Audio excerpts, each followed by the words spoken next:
And I know you all are too. You know, Jesus truly is King. And He's in the room. You know, and come what may, whatever life may throw at us, and right now life has been really throwing a lot of stuff our way, but He's still on the throne. He's still King. Dolores, thank you for your text this week. I loved it. But Jesus is King. Believe it, declare it, live it. I love that. Yes, He is. Yes, He is. Today is Mother's Day. Well, tomorrow, I guess, is technically the official day, but it's Mother's Day weekend, and we're celebrating and thanking God for all the mothers in the room, and my mother is in the room. I thank God for her, and we honor our mothers, and we have an honorary mother to all. So Shirley's gift in life, from God, was she is a mother to all. She meets people in the grocery store, she's their mother. And it's like, 42 years ago, I got to share dinner with you in your house, 42 years ago. And you were a mother. You haven't changed, really. It truly is God's grace upon your life, is that no matter where you go and who you touch, there is a blessing of, you become their mother. And praise God for that. We need more Shirleys. There's not enough of you, Shirley. Oh, I don't know about that. Oh, but I do. I do.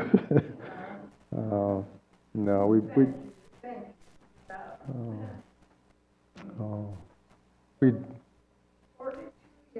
42 years ago, yes.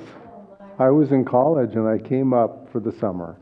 And my parents had moved up here and came out to your place way out in the country. And it's like I've had so many memories lately that I can't.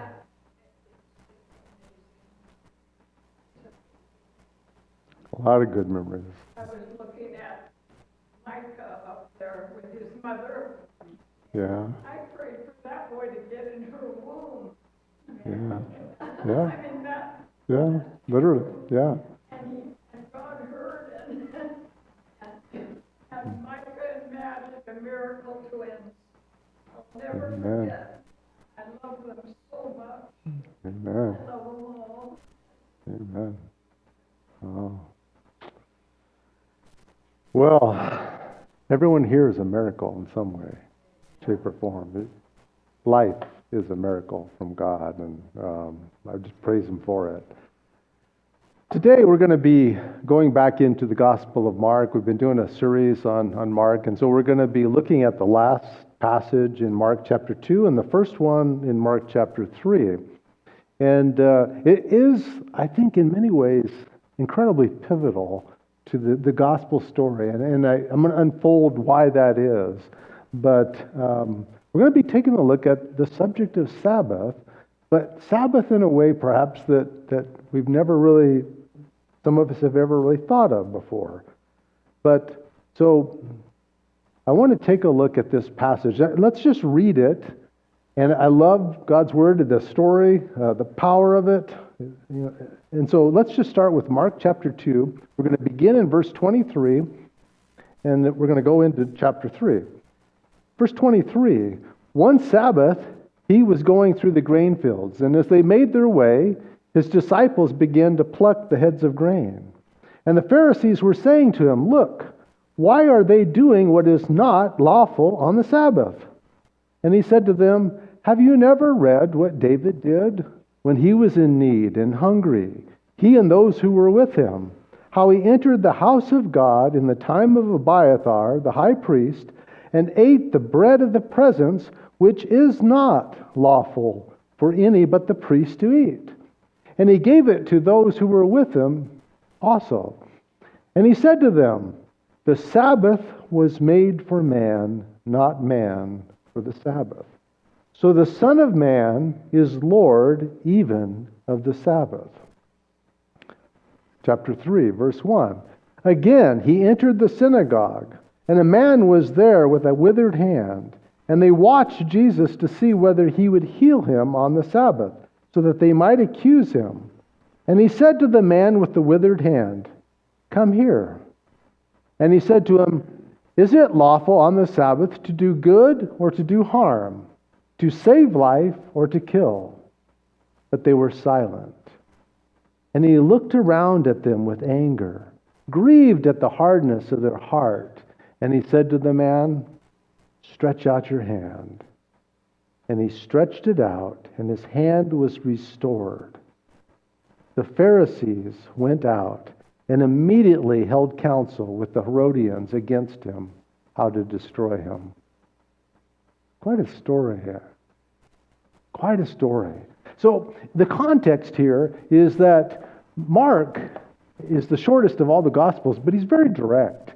And he gets right to the point in many ways. And so you sometimes see things in Mark that you don't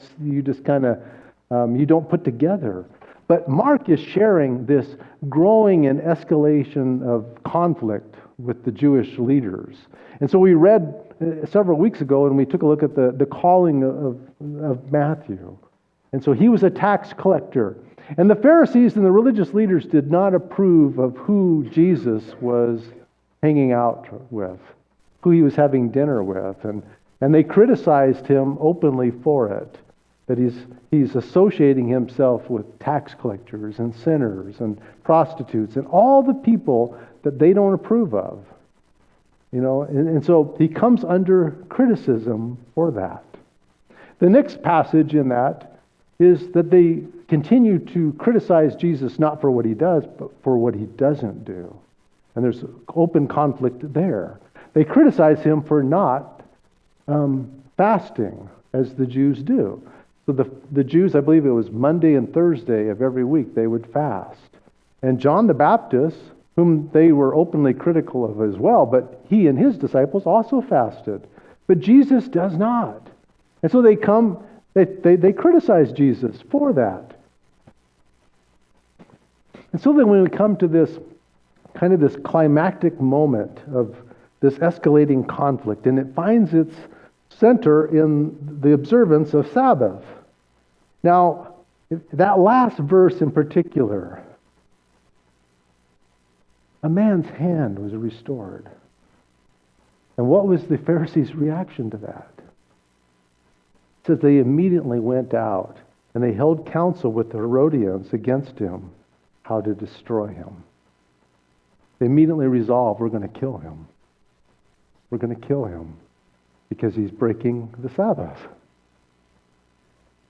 Now, sometimes we read over this and we don't catch some of this nuance here. But you know that the Pharisees and the Herodians, they don't like each other at all. It'd be like the Republicans and the Democrats immediately get together and agree upon something. It just, right there is a miracle. I mean, that just does not happen. But it's not a good miracle. It's a supernatural miracle of evil, that two very hard-hearted, broken groups of people that were antagonistic to God agree upon something. We hate this man and he's got to go. And what we find is that the Sabbath is actually at some point center of their antagonism towards Jesus. And in John chapter 5 and verse 18, Jesus heals a man, the pool of Bethesda, and they ask him to take up his mat and to walk. But Jesus says something there in verse 18 of chapter 5. This was why the Jews were seeking all the more to kill him, even more, because he was not only breaking the Sabbath, he was calling God his Father, making himself equal with God. And so, but we see again, this, and I want you to grasp this, that the Sabbath, though, is at some form the center of their antagonism and their hatred for Jesus. What is the nature of this? And let's try to better understand this conflict between Jesus and the religious leaders of Jesus' day. And the question that we have to wrestle with here, so it's clear that the Pharisees believed that Jesus was breaking the Sabbath. Was he? Was Jesus, or was he not, breaking the Sabbath? Well, let's go back into Matthew. Excuse me. Let's read Matthew. And in Matthew chapter 12 and verse 1, because it gives a little bit of a nuance in Matthew's rendition of this same passage. In verse 1 it says, "At that time Jesus went through the grain fields on the Sabbath," and this is the part I want to call out. His disciples were hungry. They were hungry. They hadn't had a meal to eat, maybe not a meal at all to eat even that day. So they're walking through the grain fields, and Jesus it calls out that they're hungry, his disciples. And they began to pluck the heads of wheat, of the grain, and to eat it. And when the Pharisees saw it, that's when the criticism began. And they said, "Look, your disciples are doing what is not lawful to do on the Sabbath."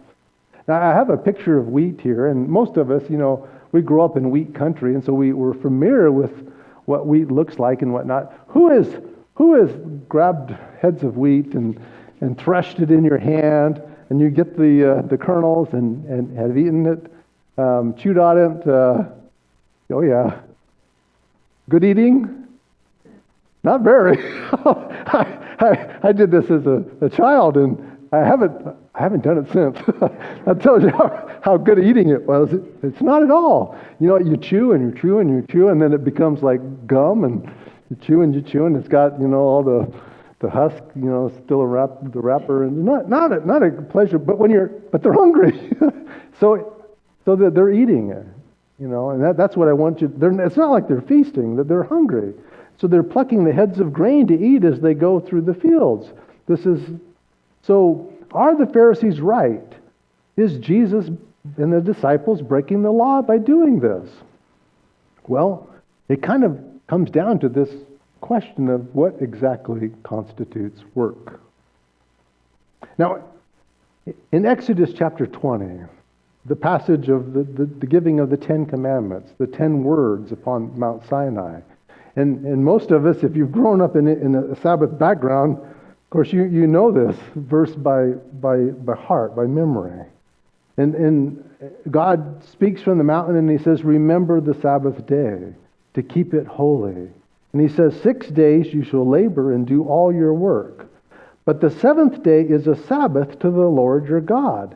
On it you shall not do any work. Not any work. You, nor your son, nor your daughter, your male servant, your female servant, your livestock, or the sojourner that is within your gates. No work for anyone. Period. And so that's the standard. And we see its application in Numbers chapter 15 that is kind of a disturbing passage to me. I've never really, for all my years, really liked it.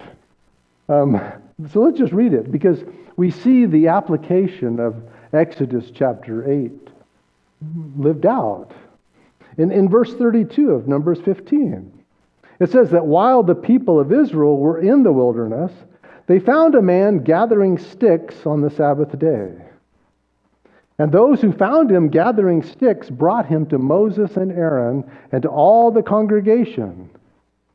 And they put him in custody because, look at this, it had not been made clear what should be done to him.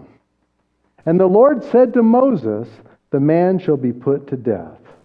All the congregation shall stone him with stones outside of the camp."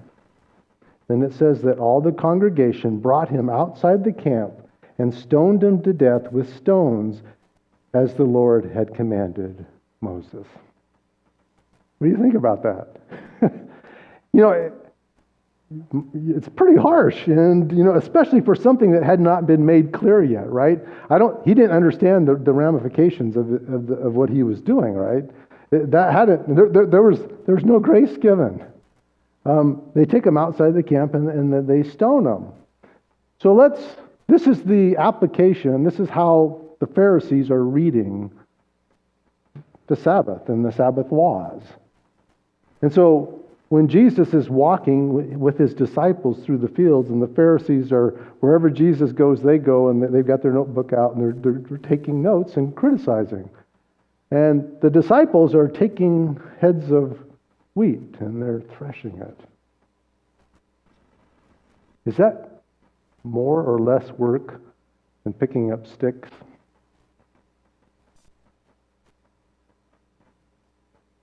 Doesn't feel like it to me. It doesn't really feel like it to me. So was Jesus breaking the Sabbath? Well, how does Jesus respond to that? In Mark chapter 2 and verse 25, his response to this question is not at all as I would have anticipated. Because I would anticipate that there would be some sort of justification. That there would be some sort of, no, this isn't work. This is not breaking the Sabbath. This is not, that's not how Jesus responds. Take a look at this. Jesus says, have you never read what David did? Okay, let's stop right there. Have you never read? He is speaking to Pharisees, scribes. You understand that these, just rank and file Jewish children, put to memory the entire Torah, the first 5 books of the Bible. They'd memorized. And if you were serious about, and you were seen to be worthy to go on to higher education and to study under a rabbi, they would put together much of the Old Testament, committed to memory. And Jesus says, have you never read? They could quote this passage to Jesus, but they'd never read it. See, that's the point. They'd never read it with God's heart in mind. Have you never read what David did when he was in need and was hungry? He and those who were with him. How he entered the house of God in the time of Abiathar the high priest and ate the bread of the presence, which was not lawful for any, but the priest to eat. And he gave it to those who were with him. Do you understand what Jesus is saying here? He's comparing himself to David and David's companions. How they went into the tabernacle and they took the bread of the presence and the holies, which was not lawful. In fact, if you read in Leviticus chapter 19, I believe, verse 8 and verse 15, that's a death penalty as well. But David goes and he eats of the bread of the presence. And then he gives it to all those who are with him, and they eat. And what Jesus' point was, they did break the law. They broke the law, David and all those who were with him. It was not lawful for them to do. But they were not condemned, and they were guiltless. Jesus makes this clear in Matthew chapter 12 and verse 7. The same passage. And he goes on and he says in Matthew what he does not mention in Mark. Or have you not read in the law how on the Sabbath the priests in the temple, they profane the Sabbath. They violate the Sabbath. They break it. And yet they are guiltless. And he says, I tell you, something greater than the temple is here. If you had known what this means, that I desire mercy and not sacrifice, you would not have condemned the innocent, the guiltless. You would not have condemned them. They are guilty, but they are not. Wrap your head around that. What Jesus is saying is, yes, they did break the law of the Sabbath. They were working, but they're guiltless. And if you would have understood that God desires mercy, you would not have condemned those who are guiltless. So this is hard to get your head around, right? You're lawbreakers, but you're innocent. How can that be? How can you be both a lawbreaker and innocent, not guilty? How can this be true? I want to suggest here, and we'll elaborate and develop this thought, but something greater than the Sabbath has to be present. Further, something greater than the law of the Sabbath is also present. Something greater is now taking precedence over all of this. And I want us to take a look at what this greater is. Jesus then goes on to make this statement, which is stunning. And I think this is in many ways a key to understanding Jesus' ministry. And he said to them, the Sabbath was made for man, not man for the Sabbath. The Sabbath was made for man and not man for the Sabbath. Do you understand that how the Pharisees interpret it? Here is the Sabbath and here is man. If you know anything, most of you probably have been watching The Chosen, and Jen and I have not gotten, but not even got over the second in the series. But I've gotten far enough along to they bring out this idea of the house of Hillel and the house of Shammai. Well, these are two camps within the Pharisees, and they have differences of opinion on a lot of scriptures. But the house of Shammai is the stricter of the two. And the house of Shammai even held that God was obligated to observe the Sabbath. It was not optional that he rested on the seventh day in creation. It wasn't something that he just chose to do. God was obligated to the Sabbath. And if God is obligated to the Sabbath, who is the greater? Right? Who is the greater? That which is what God bows to. Well, God doesn't bow to anything. So let me ask this question. Who was man made for? Who is humanity made for? It's God, right? In Colossians chapter 1 and verse 16, Paul writes this concerning the Son of God, Christ. For by him all things were created, in heaven and on earth, visible and invisible, whether thrones or dominions or rulers or authorities, all things, angels, humans, animals, all things that we have no visibility to, all those things that are in the unseen realm, everything were created through him and for him. All is created for him, for Christ. So we were made for Christ, the Son of God, who is God himself. Can the creature, the created, ever be greater than the Creator? No, absolutely not. Absolutely not. The Creator is always greater than the created. God, man. Apply that same principle to what Jesus just shared. Man was not made for the Sabbath, but the Sabbath was made for man. God, man, Sabbath. In that order. Don't get it out of order. You know, do you understand the principle? The Sabbath was made for man.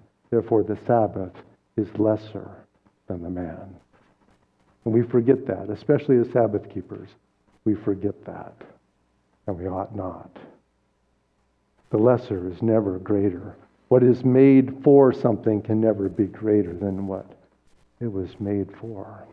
This is the point I want you to consider, and I'm driving at today. In Mark chapter 2, in the next verse, in verse 28, Jesus makes a play on what he had just said. And again, it is a stunning statement. Verse 28, for so the Son of Man is Lord even of the Sabbath. Now, if you've been listening to Jesus at all, and you know that the Son of Man is Jesus' favorite term for himself.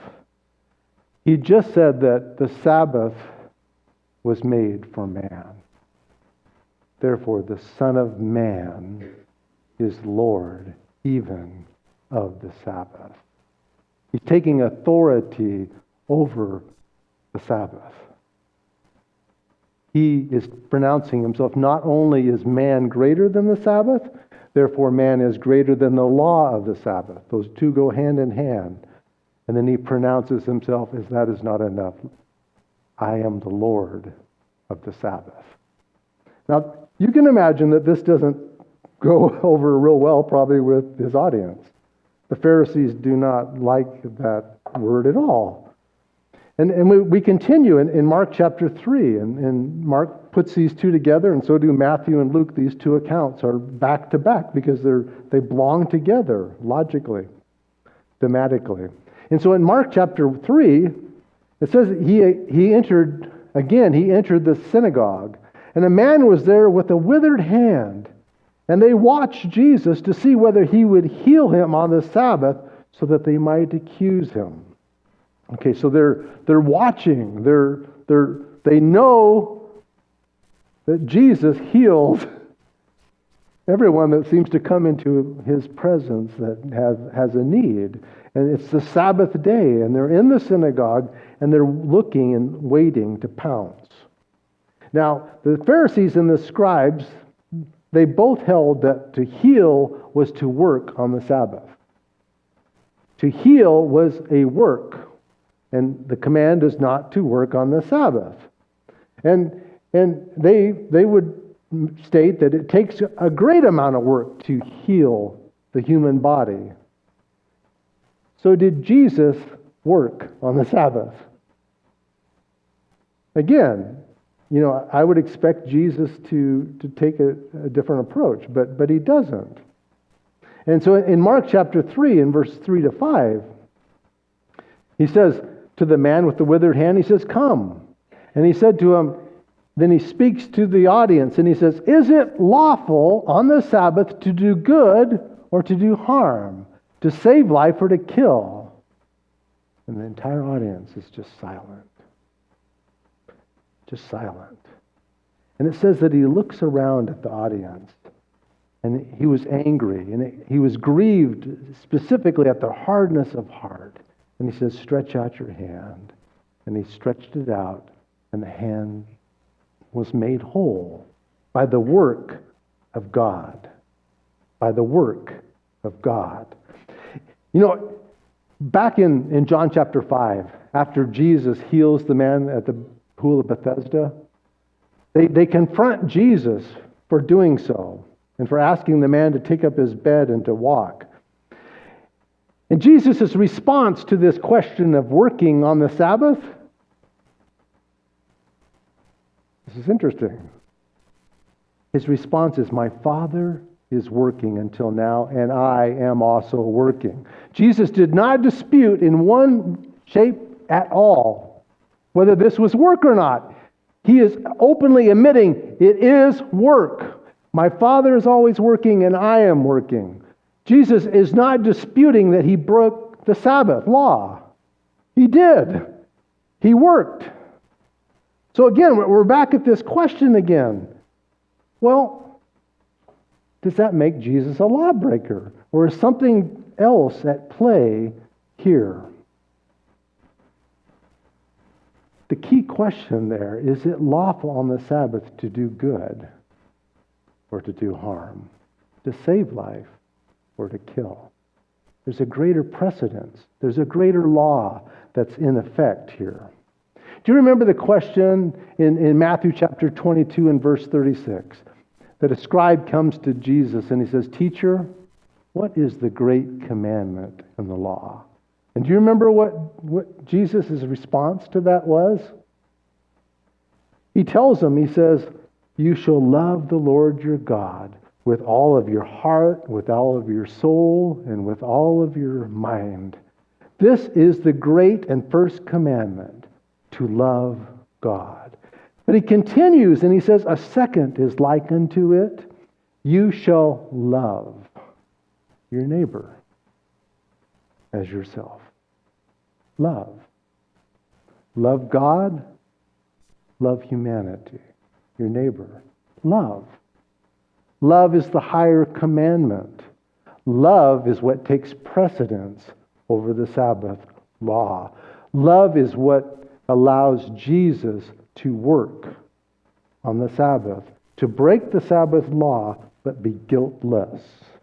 And I want to take a look at this this concept, this principle, because once you see it, it changes so much of how you read the New Testament, how you understand Sabbath, what it means to be a Sabbath observer, the commandment to love. So in Luke chapter 14, in verse 1 to 5,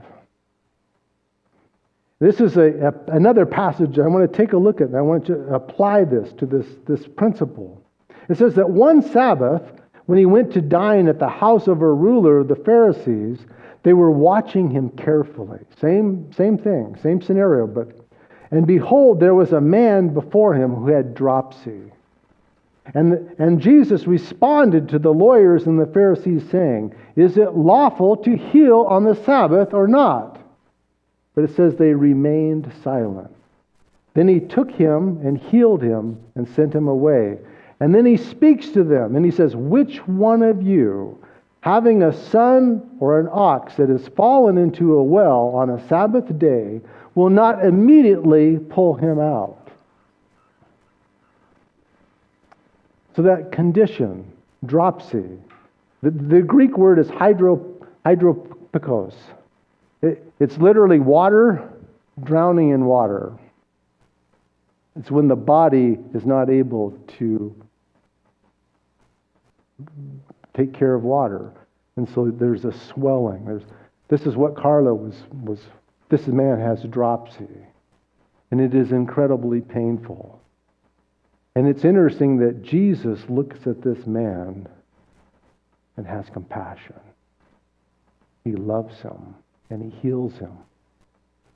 He takes the greater law and he heals them.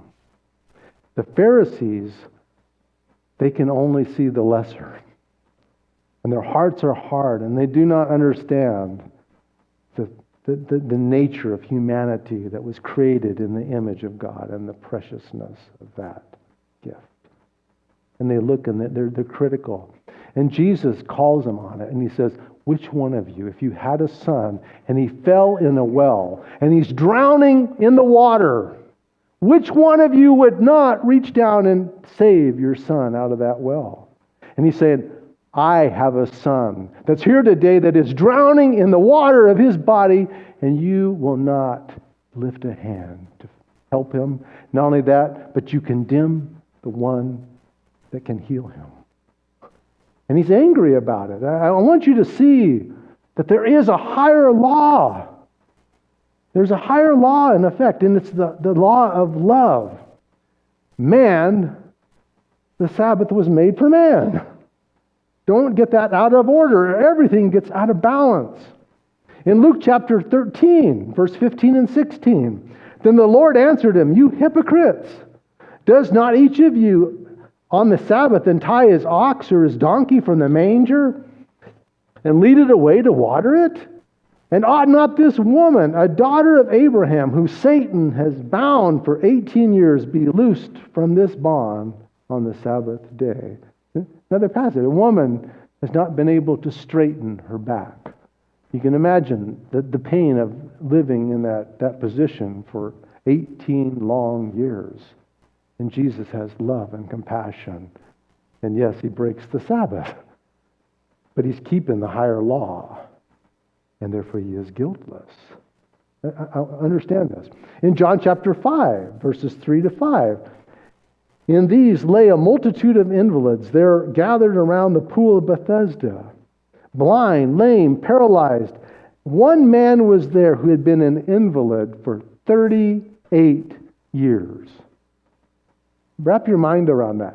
38 years on a bed, on a mat, unable to get up, hoping year after year after year to be healed. Jesus, in an act of love, heals him. The greater law on the Sabbath, but the Pharisees can only look at that and condemn and want to destroy the healer. So let's bring it home. We kind of begin to wrap up here. You know, growing up as a Sabbath keeper, and we were pretty strict in how our observance was, people would come looking for food. And we would say something like, "We'll bring you food tomorrow." the Sabbath day. We can't go to the store. I look back at that and I'm heartbroken about I've done the same thing. And I put the Sabbath above man. The needs, they went hungry for a day because I wouldn't give ground on the Sabbath. You understand that? As children, Dad is a pastor. There's times when we would be gone all day long and we hadn't packed food and whatnot, and we wouldn't stop for food on the Sabbath. So we went through the grain fields as we were hungry. Why? Because the Sabbath. And I want us to think about this and process some of these things. It's not just that, but, healing somebody on the Sabbath. I remember as a young man, I was only just out of college. We were living over in Olympia, and I was attending church in Tacoma. And there was a man there by the name of Leo Labiti. He was a surgeon, a physician's assistant, a heart surgeon. And he was required on some weekends to go and to make the rounds for all those that had heart surgery and to attend to them and make sure that they were doing okay, take their vitals out. He would always do that in the morning, and then he would come to church. He'd get up early to be able to do that. He was the most qualified elder in the entire church. And criticism came against him that he was breaking the Sabbath. And I remember kind of that court trial, if you were. Well,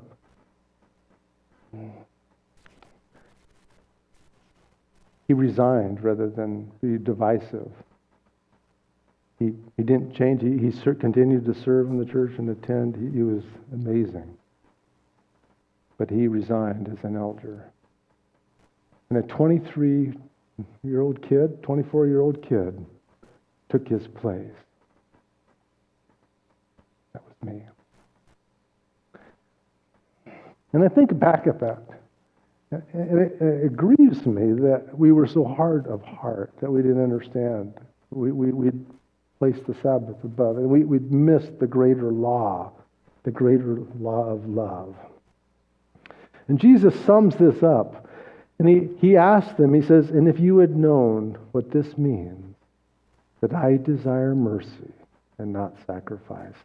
My desire is for you to love. And if you would have understood that, you would have not condemned the guiltless. So in closing, I want to close on something that's kind of interesting, right?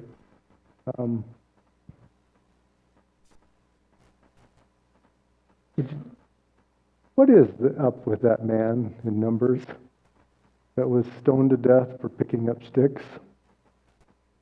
Right? What's up with that? Well, I want to just some thoughts on that as we close. Because this man was stoned to death outside the camp for picking up wood on the Sabbath. So why would God do such a thing? If the Sabbath was made for man, why is this man held to such a serious account for his actions? Well, that verse in Numbers chapter 15 and verse 32, it says that when they were in the wilderness, they found a man who was gathering sticks. This is the English Standard Version on the Sabbath day. That word for sticks is the Hebrew word for tree. Now, I don't think he's picking up trees. They're sticks. It's a good translation. But the technical word in the Hebrew is tree. He's carrying a tree. Now, this is interesting again. And they pronounce judgment upon him, and they take him outside of the camp, and they execute him. Am I talking about a man in Numbers, or am I talking about the King of Kings and the Lord of Lords, right? The same very thing take place. A man was accused of being a Sabbath breaker. They made him carry a tree. And they took him outside the camp, and they executed him as a lawbreaker. There's typology that's playing out here. In Romans chapter 8 and verse 32, Paul writes, speaking of God, "He who did not spare his own son, but gave him up for all of us, how will he not also with him graciously give us all things?" Do you understand that God did not, in love, did not withhold his son? There is this typology. When Abraham was asked to give God his only son, Isaac, right? He didn't have to sacrifice Isaac on that day. God stopped him. But he was willing. This typology, though, I want you to see that God, it looks like it's a very harsh act. There is a typology. This man was playing the role of Jesus. This was literally going to live out. And God did not withhold judgment from his son, in a sense. God was just as harsh with Christ as he was with that man back there. And it wasn't because they were sinners. I don't think the man was executed in Numbers because he was a sinner. Uzzah wasn't a greater sinner. Remember when he reached out and touched the ark when it was tipping over? He wasn't a greater sinner than all else. Neither was this man, I don't believe. And so it is. This is my charge to you, is to be examples of Christ. To live with the love that he lived. To love as I have loved you was his charge to us and his commandment to us. I want to ask us to let's go forth, to go out and to love deeply and to love greatly. And if push comes to shove, bravely be willing to bear the reproach of love. The world doesn't always understand love, and the world can often be very critical of love. But there is a higher law. Let us never forget, love God with all your heart, all your soul, and all your mind, and to love your neighbor. These are the two great laws. All other laws are lesser. They're lesser. Yeah. Let's just pray. Lord Jesus, we just honor you this morning, and we lift you high. You truly are the Lord of Lords and the King of Kings. And I thank you that you became our sacrifice, that you hung on the cross in order that we might have life. And I praise you and I honor you for the gift of love. I pray, Lord, that our hearts would be transformed, and that with the grace that we have been given so freely, that we would freely give grace to others and love to others. Let us love deeply and freely, and that only comes from your heart, Lord. I pray that that would be a reality in each one of us. And I pray, Lord, that we would never forget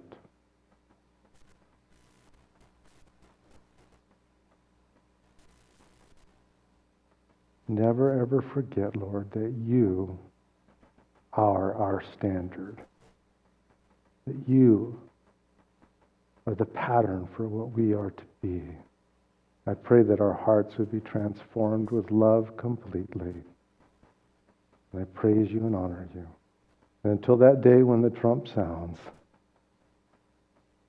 we wait and we love deeply.